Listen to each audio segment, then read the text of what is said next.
Ladies and gentlemen, dear friends, good afternoon to everybody, to those who are with us here in this auditorium and also for those who are following us online. Welcome to the para rowing inspiration class, which is taking place in close cooperation between the Estonian Rowing Association and the Estonian Paralympic Committee. We are very honored to have two-time Paralympic champion, Miss Giedre Rakauskaite from the United Kingdom visiting us today. And very soon Giedre will tell us about her journey to the absolute top of parasports and also the opportunities and challenges that come with it. Then there will be time for questions and answers, exchange of ideas, and obviously for some free conversation. And we sincerely hope that today's event will give a boost to the promotion of para rowing in Estonia. But first, I would like to ask Mr. Alar Õige, a board member of the Estonian Paralympic Committee, to come to the stage for an opening speech. And then we will listen to Giedre's presentation, and I would like to wish you a pleasant and inspiring event. Thank you very much for joining us.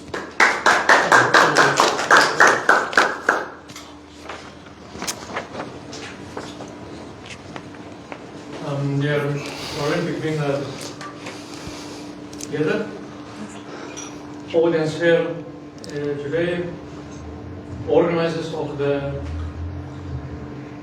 ergometer competition Alpha 2025, Estonian Rowing Association members,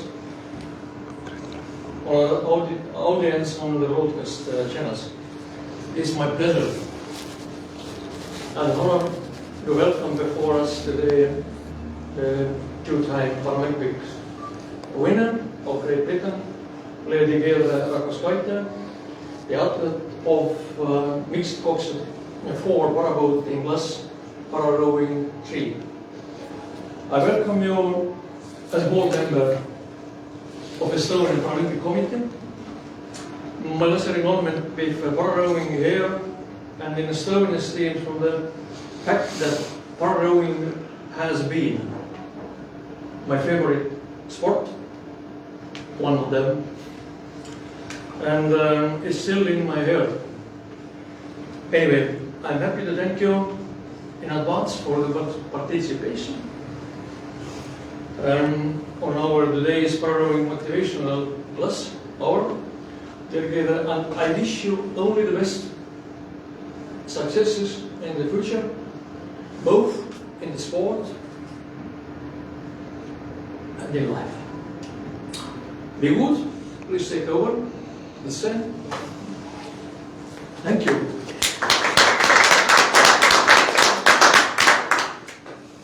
Thank you. That's a good handshake. All right, thank you for coming. Thank you very much for coming. Sorry, getting flustered. I'm not used to public speaking. So that's me. So I'm here to speak to you because I think parasport, not just para rowing, is something that everybody needs. It's not just you, it's not just your family, and really, obviously the nation needs it. You never know who you're going to inspire, and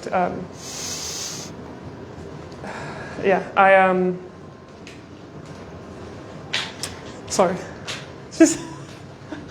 I'm not very good at these. So I'm here to tell you kind of like, who am I, what do I do, and why do I do this? First of all, I started off as an athlete. At some point in my career, I believed myself that I will never be an athlete, and I decided that my next step in the career is going to be that I will be a coach. And I started pursuing that career, obviously.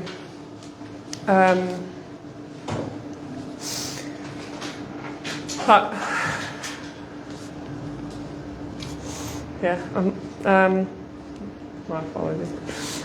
So I'm just going to carry on. I'm going to start from the beginning, right? So everything obviously started for me, was in Lithuania.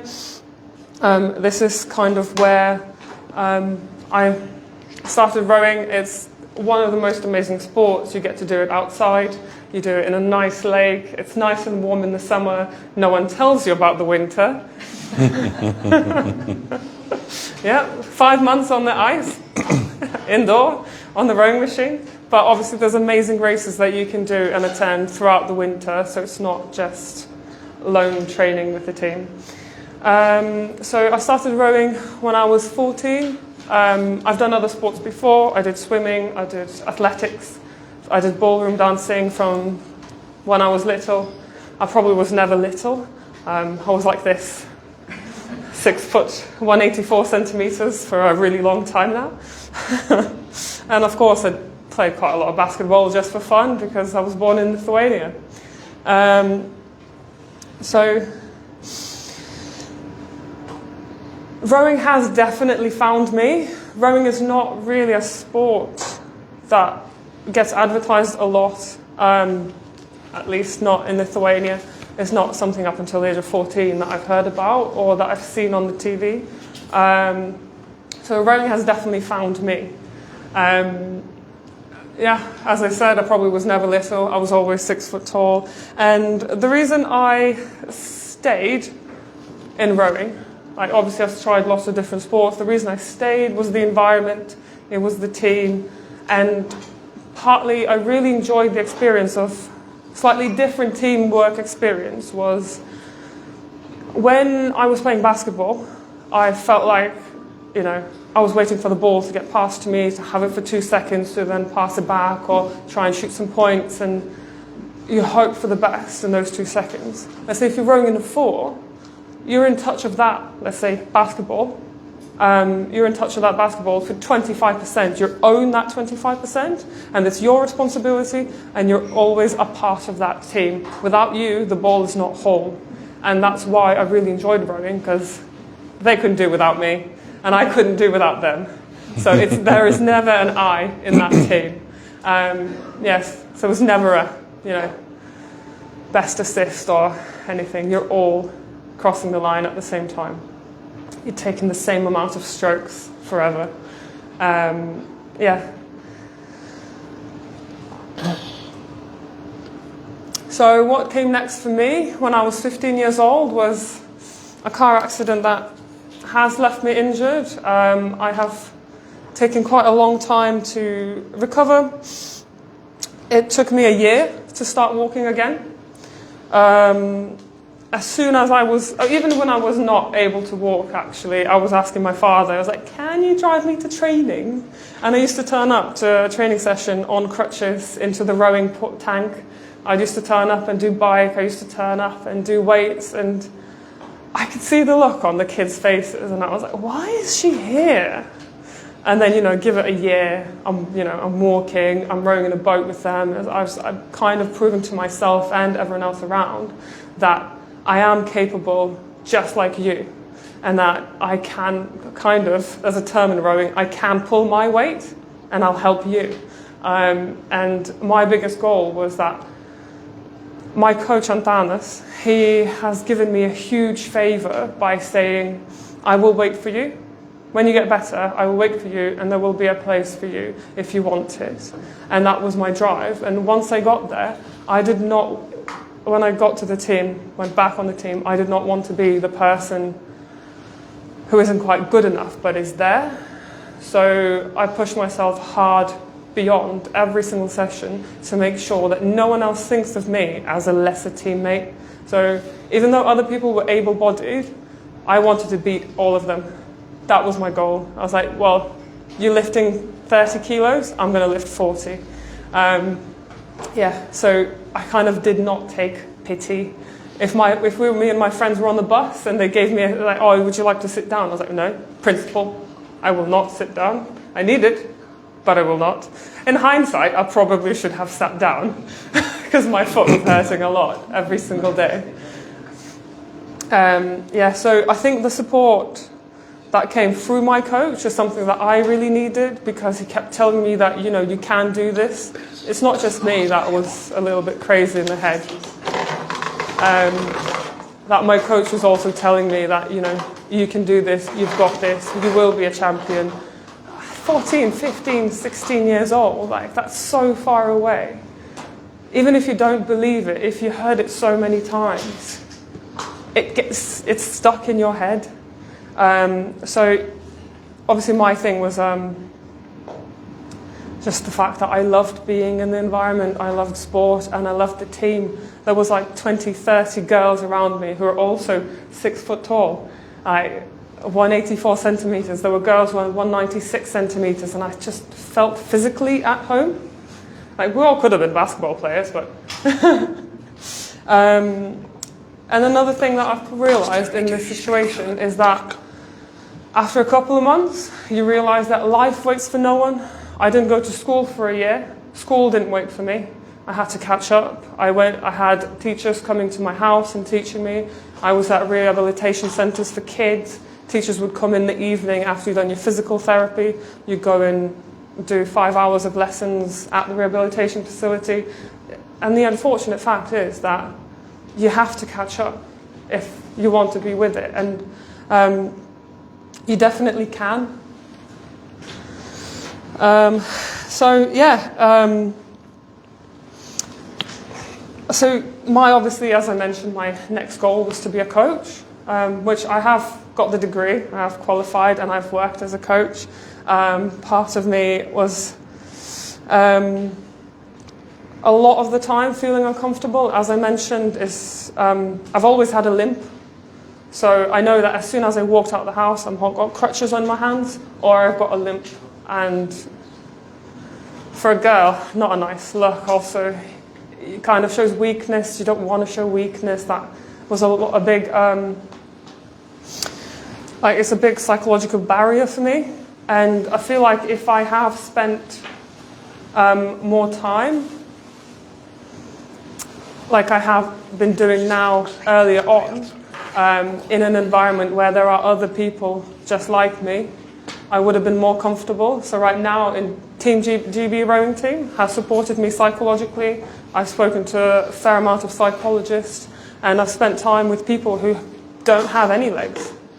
And it became easier for me to overcome the awkwardness of me having missing half a foot, like ankle function, limping all the time. And I was like, well, this guy is missing 2 legs and he's not ashamed. Why should I be? So that was part of it. Again, I will be the best coach if I cannot be an athlete. That was me. That was me going to university to be the best coach, then taking an exchange program to England because all the best rowing happens in England, so I guess I'll go to England to learn from the best, which is something that I've yearned, strived for, and this is my love, my first love. So the way professional sports started for me was after university. I was already working as a coach. Whilst I was working as a coach, I still try to row and better myself, because if I learn from someone else, I physically learn it myself, I can teach it better. That's how I learn through doing, kind of. So I've hired myself a coach. Just why not? So why not just spend more money on something that you love? And when the opportunity presented to me, I was about 25, 26. There was a conference happening at my town, Worcester, and I met someone who's involved in para rowing and para sports. She worked with Invictus Games, and she said, well, you could potentially be a Paralympian. And no one's told me that before. I kind of thought maybe. I've watched London 2012, and I thought maybe, but I'm not sure, but I don't know where to ask.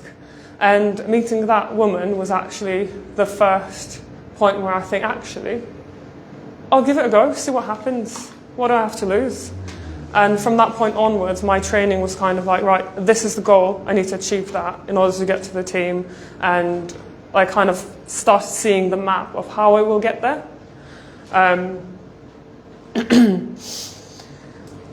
Obviously, I failed a lot. I failed a lot and very often. My first indoor race was a huge disappointment. I was 43rd maybe. I was like 3rd from the bottom. And I was like, right, I can change this. I'll train more, I'll get fitter. 4 months later was another indoor race. I was up higher, I was halfway up the table. I was like, right, so I'll repeat what I've done and I'll try and get better. And eventually I managed to get 3rd place after like 4 years. But to me, that was a huge win to myself. My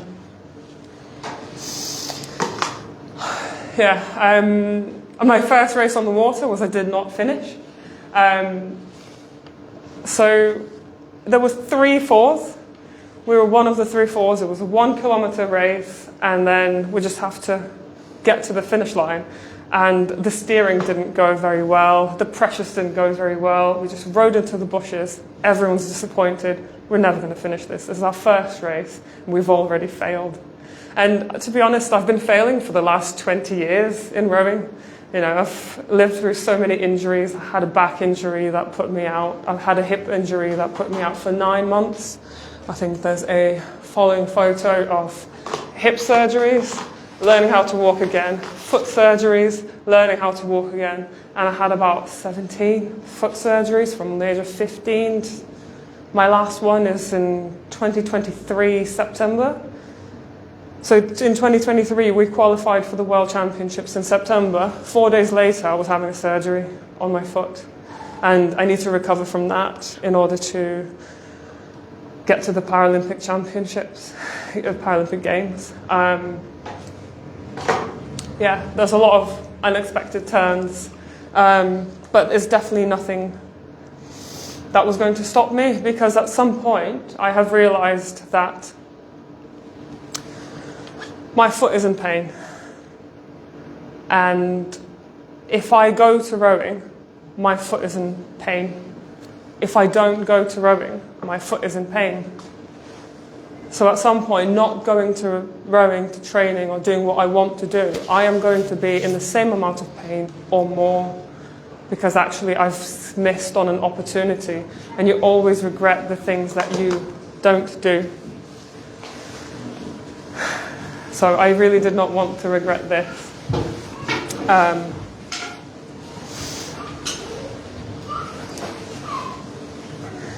So this is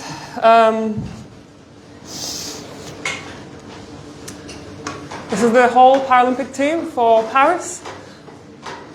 Everyone got a medal.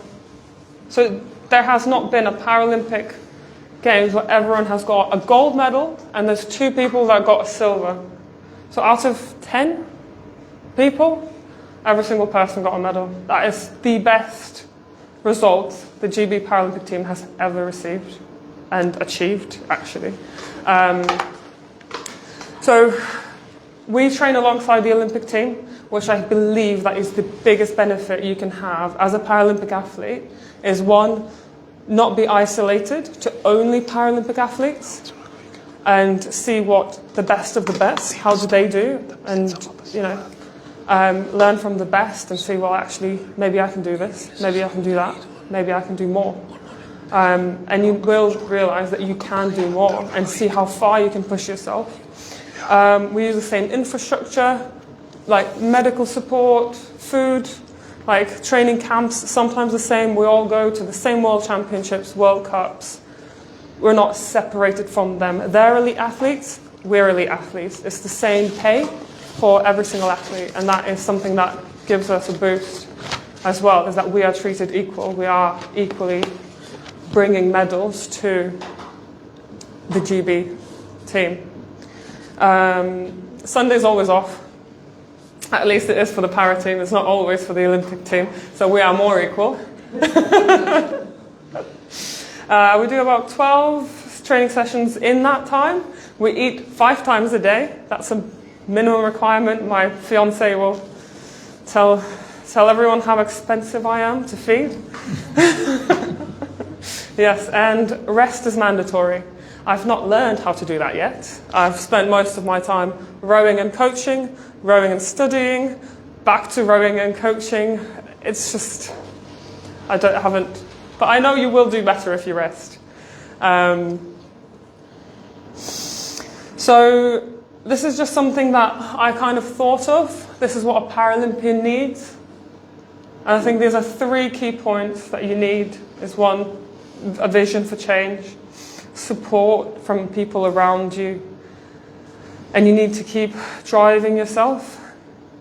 If you have ever watched sport and thought, wow, I would love to do this, but at the same time, that only happens to a few people. There's no way I can do that. And I've been this person who has said this to myself. I was like, so I watched the national teams compete on the big screen and I thought, wow, wouldn't that be amazing? And the reality is that 10 years ago, if you told me that I would have achieved what I have achieved already by this point, I personally would not have believed you. And here I am having done that.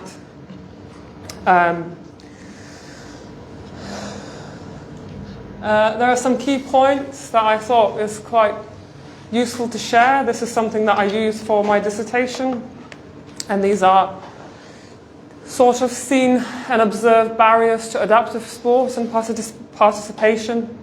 Some of them are applicable to everyone. A lot of it is applicable to everyone, such as accessibility, cost, transportation, lack of equipment, dependency on others is a huge one.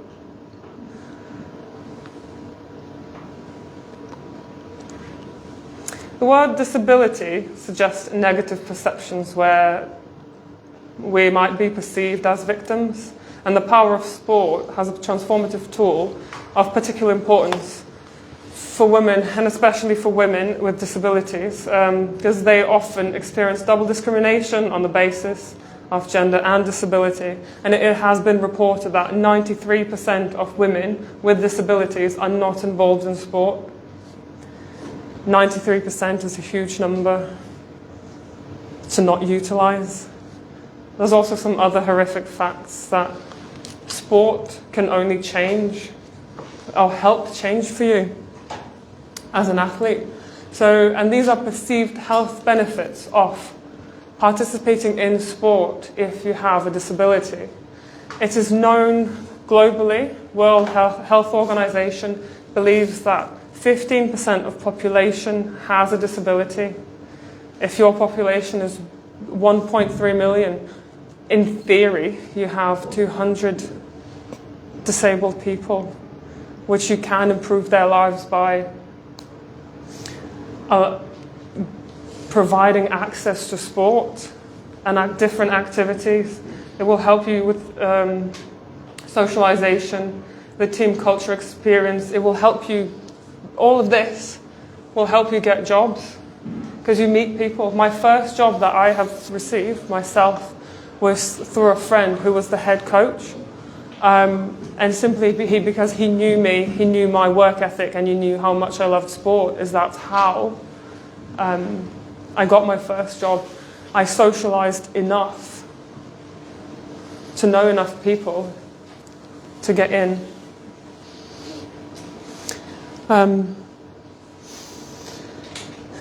There's a little bit of history of how it started. Obviously, it started in the UK during Second World War.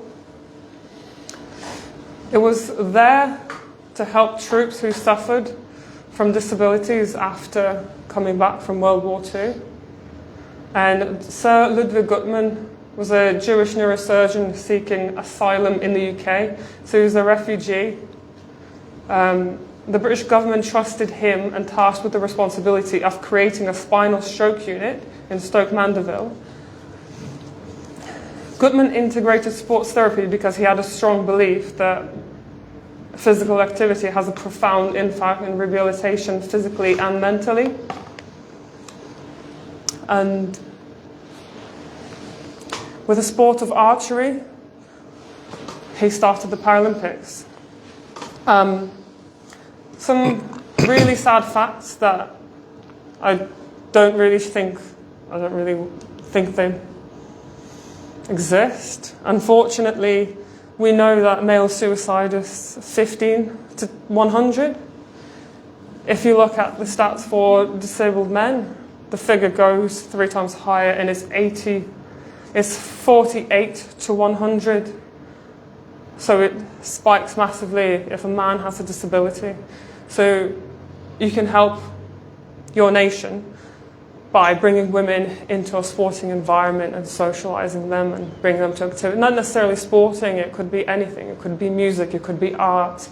Leaving the house and being outside has a great psychological impact on you. Same thing goes for men and women. And there's all the opportunities here. That's just the Paralympic sports.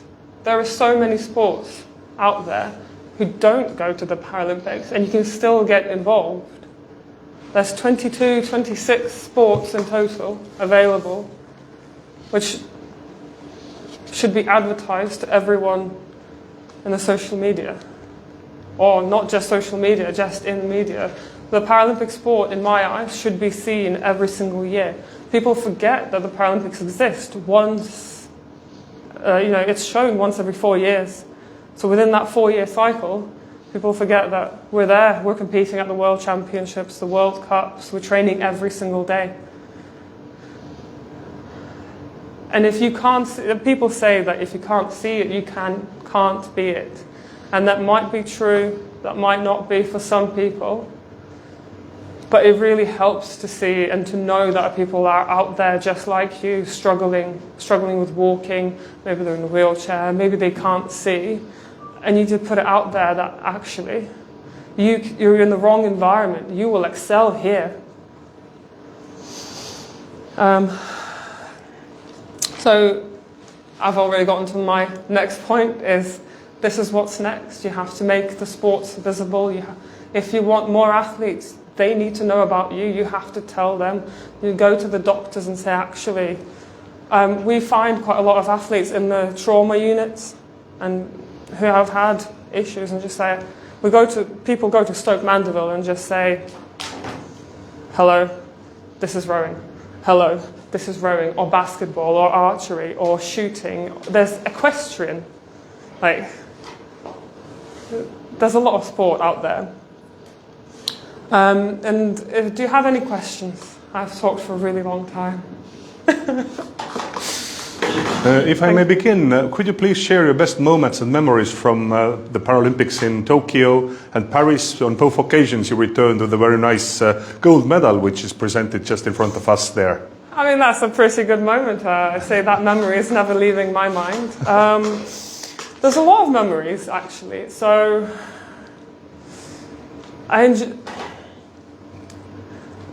there's some things that the Paralympic Village offers that you can't just get freely in your everyday life.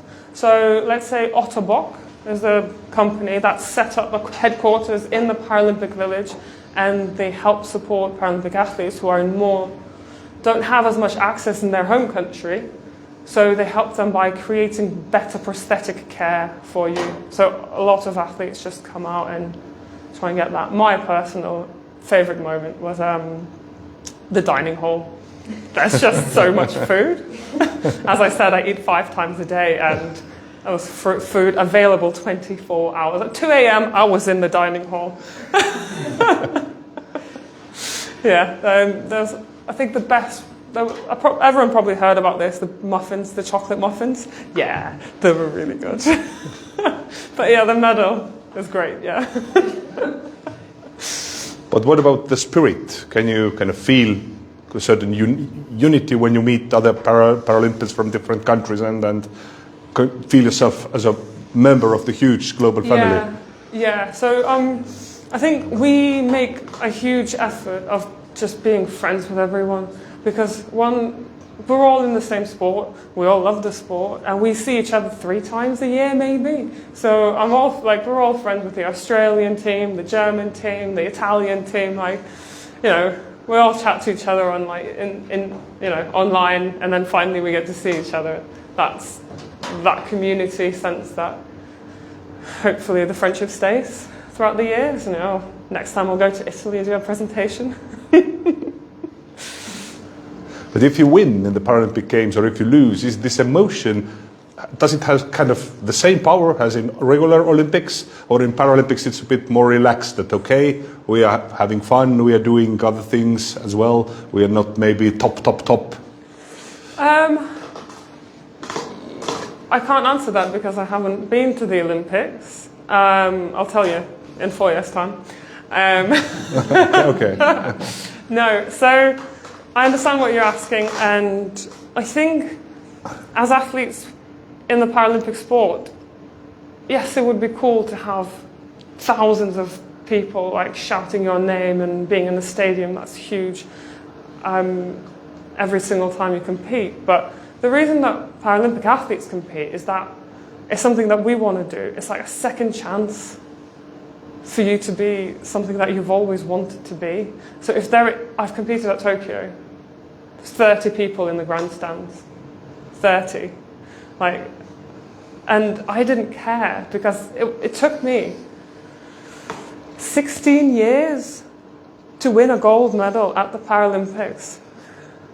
And that was a huge moment for me. That was my first medal. It's kind of like I tell my parents that it's my first baby.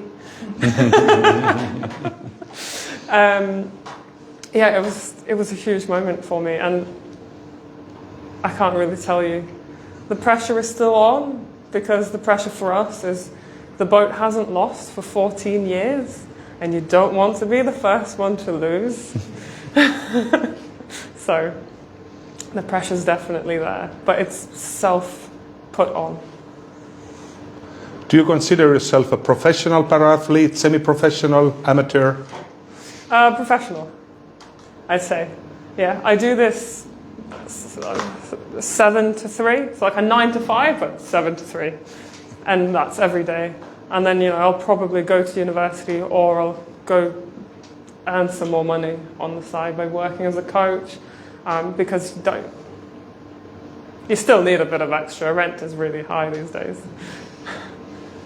Yeah, I think everyone on our team has extra job that they do. Some people work on the radio, some people have got law degrees. So, yeah, everyone works a little bit.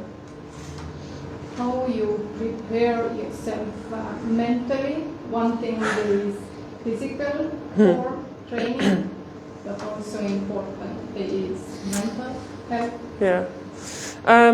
So we have on our team assigned psychologists to everyone. So they will kind of say, what if this happens at the race? What if that happens? And they have a list of 30 what if, And you kind of work through that. You go like, well, one of the photos showed that I had lost my blade 50 seconds into the race.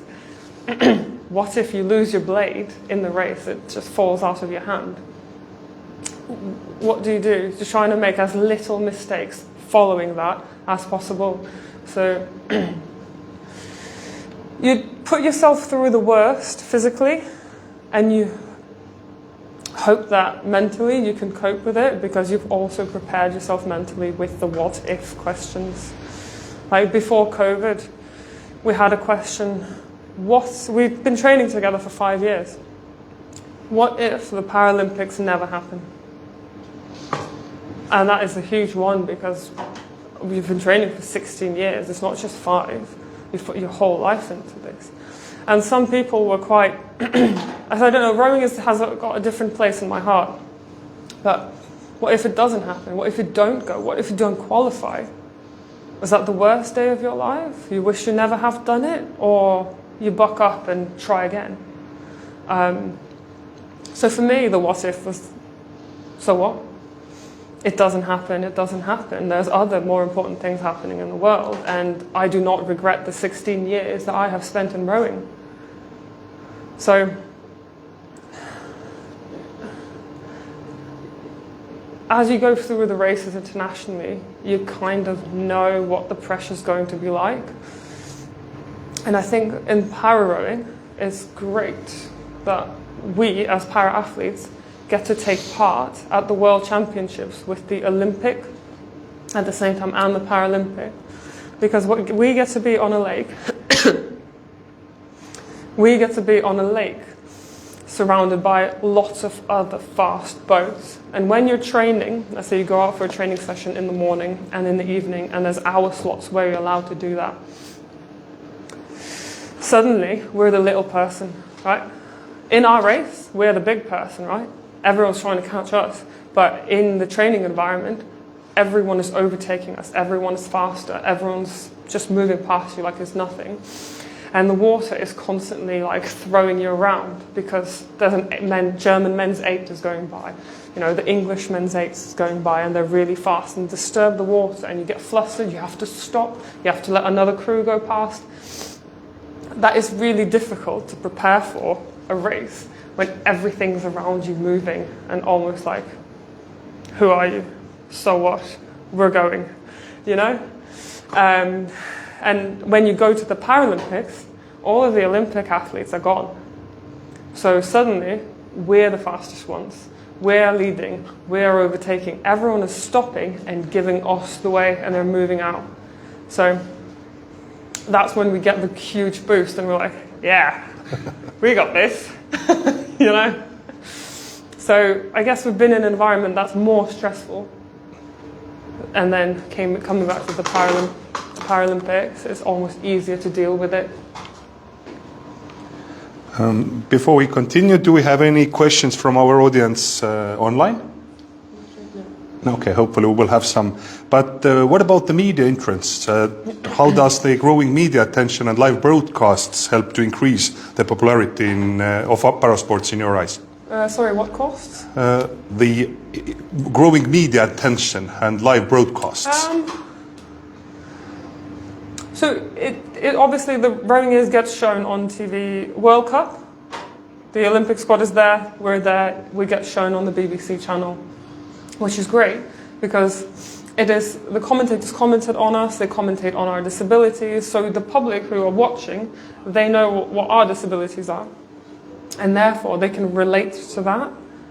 And they're like, well, actually, maybe I could do this. And then if you go onto like the website, British Rowing, Paralympic team, and there's a list of disabilities, PR1, PR2, PR3. Same thing with British cycling. There's a list, and you get the idea, and then you send someone an email, and they'll get back to you, and they'll say, well, actually meet us on this day, here, and we'll talk. And that's kind of how it rolls. If I understood correctly, you're also engaged in media industry. You're making interviews. Oh, yes. Could you please tell us more about the media-related activities? It's not really my cup of tea. I have to do it. Ah. I'm not very good in front of a camera. I'm not very good at giving presentations, as you can see. Get flustered a lot. There are other people who are much better at talking than me. If someone else can take over my interview, I'm more than happy. But if I have to do it. And I just speak from the heart. I speak my truth. I don't know if it's a worldwide truth, but it's something that I believe in. And I try and be genuine and authentic. But how does it work? In which channel is this? Is it TV or is it a podcast? Sometimes, so they get invited to the National Training Centre. So sometimes BBC, Berkshire Radio turns up and wants to speak to you. Sometimes the BBC TV producers come in and take videos and drone shots whilst we're training. They can take an interview, and there'll be like a 2-minute clip somewhere on TV.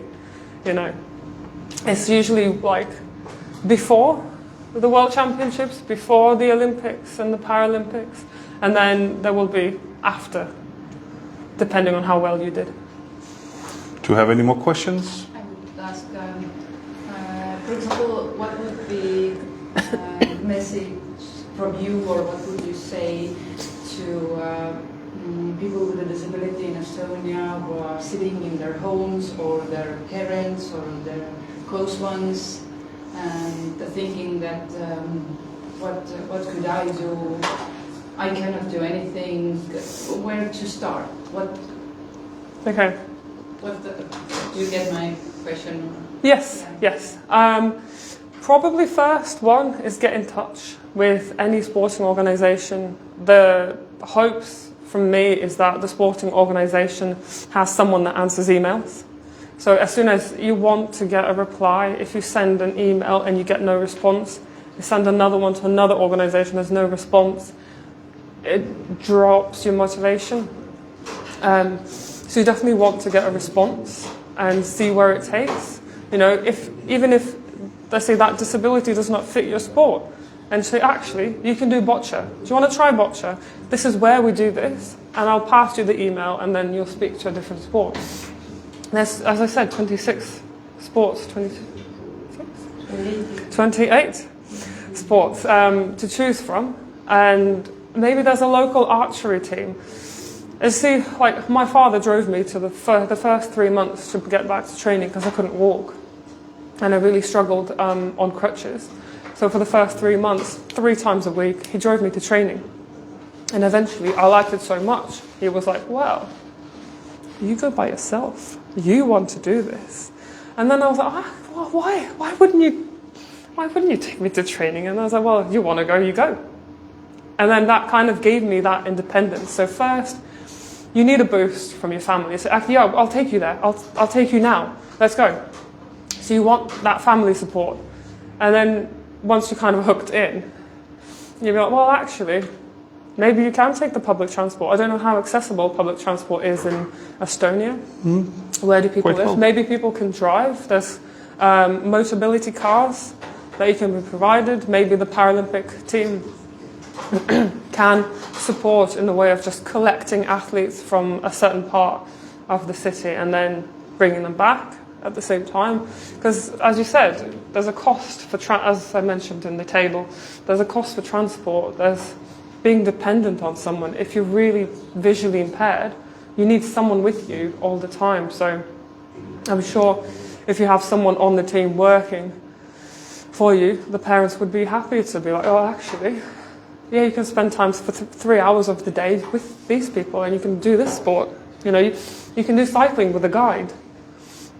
And, you know, track cycling, there's someone who's out in the front and you just follow them.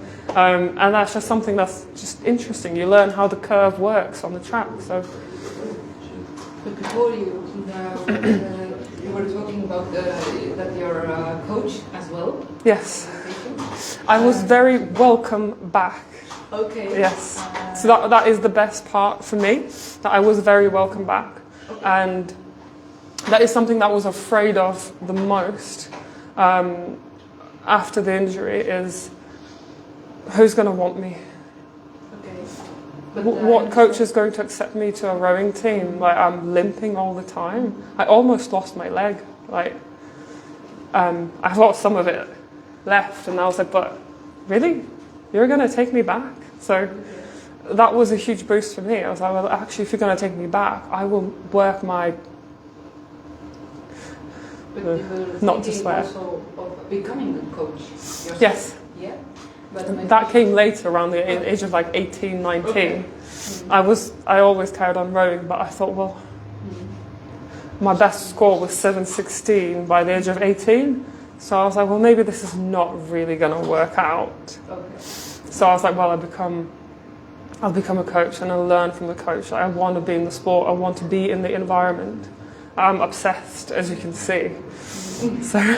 But in the future, if you would become a coach, do you have a preparation like a para-athletes coach or a regular athletes? I'd like to work with both. Okay.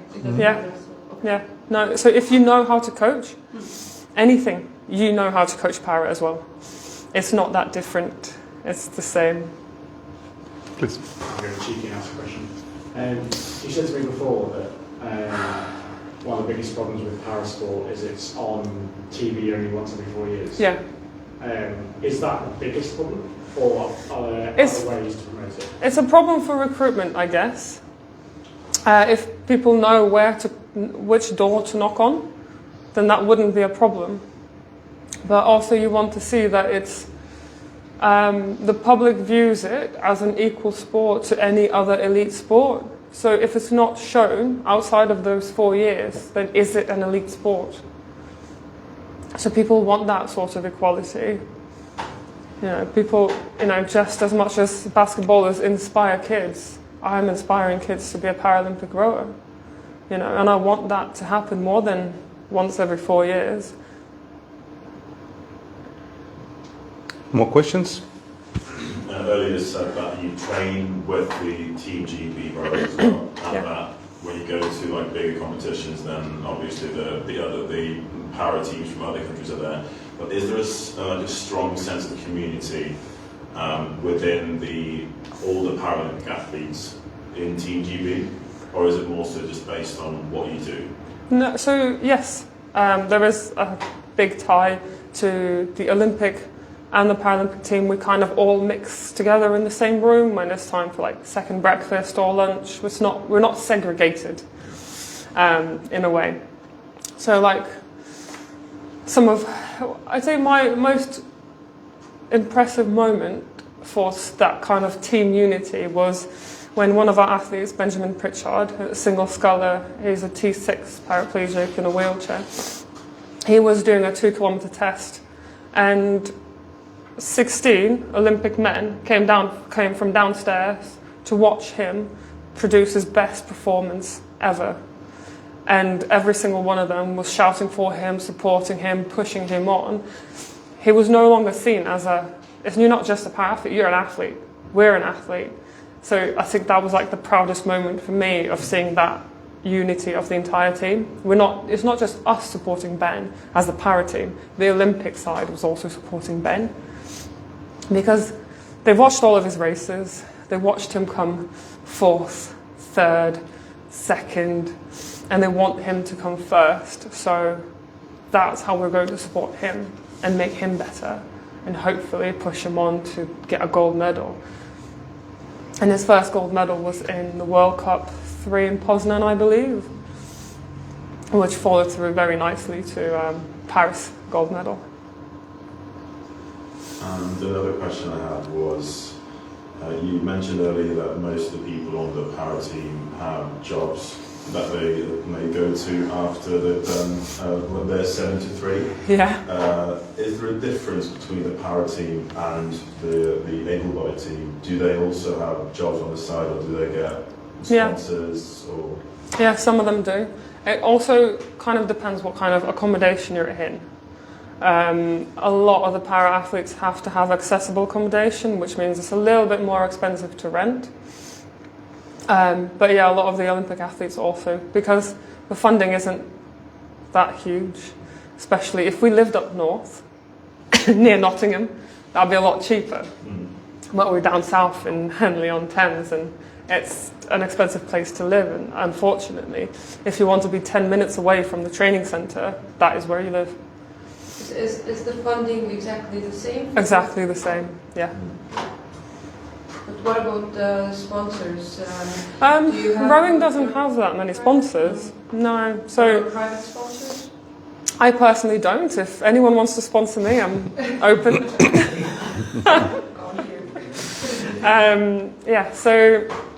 Rowing doesn't achieve many sponsors. There are team sponsors, but obviously that goes to the whole of the team.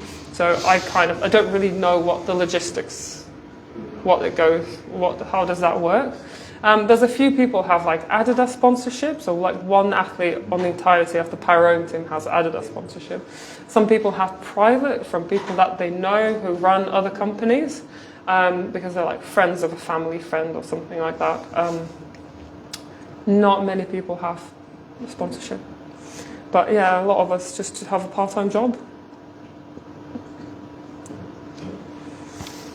Maybe it's a bit specific question, but No.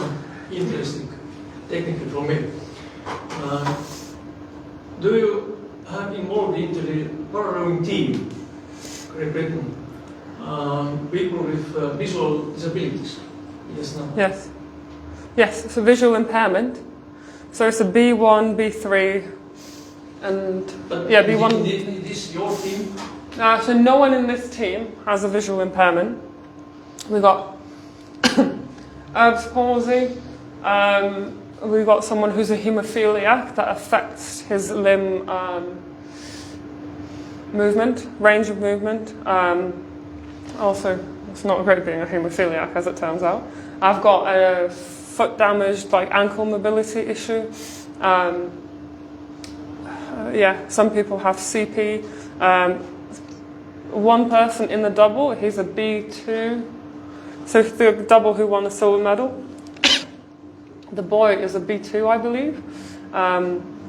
So he's got a visual impairment and he can only see tunnel vision. He can't see peripheral. So yes, on the whole of the team we do.